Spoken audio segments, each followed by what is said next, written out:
దోసకాయ పప్పు చేసుకుంటూ మాట్లాడుకుందాం రండి. నేనైతే ఈరోజు చాలా హ్యాపీగా ఉన్నాను. రీజన్ ఏంటి అంటే నా ఛానల్ 10K సబ్స్క్రైబర్స్ దాటిపోయారు. నేను కరెక్ట్‌గా ఛానల్ పెట్టి 6 మంత్స్ అవుతుంది. నాకు ఫస్ట్ 1K సబ్స్క్రైబర్స్ అవ్వడానికి 3 మంత్స్ పట్టింది. కానీ తర్వాత 9K సబ్స్క్రైబర్స్ అవ్వడానికి కూడా జస్ట్ 3 మంత్సే పట్టింది. ఫస్ట్ ఎందుకు అంత స్లోగా సబ్స్క్రైబర్స్ వచ్చారు అంటే నేను సరిగ్గా వీడియోస్ పెట్టలేదు. 3 డేస్‌కొకటి, 4 డేస్‌కొకటి అలా పెట్టేదాన్ని.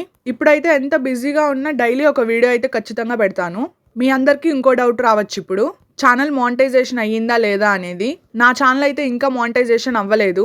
రీజన్ ఏంటి అంటే నాకు షార్ట్ వీడియోస్‌కి ఎక్కువ వ్యూస్ వస్తున్నాయి గానీ లాంగ్ వీడియోస్ ఎవరు ఎక్కువ చూడట్లేదు. మానిటైజేషన్ అవ్వాలంటే వాచ్ టైమ్ అనేది మనకి లాంగ్ వీడియోస్ ద్వారానే వస్తది.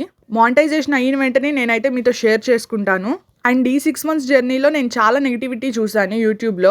ఒక వీడియో పోస్ట్ చేస్తే దానికి పాజిటివ్ కామెంట్ కన్నా నెగిటివ్ కామెంట్సే ఎక్కువ వస్తున్నాయి. అలాంటివన్నీ సీరియస్‌గా తీసుకుంటే గనుక మనం ఛానల్ రన్ చేయలేమని నాకు అర్థమైంది. పాజిటివ్‌గా ఎంకరేజ్ చేసే వాళ్ళు కూడా ఉన్నారు. కానీ చాలా తక్కువ మంది ఉన్నారు. అండ్ బయట అయితే నన్ను ఎంకరేజ్ చేసే ఫ్రెండ్స్ చాలా మంది ఉన్నారు. ఐయామ్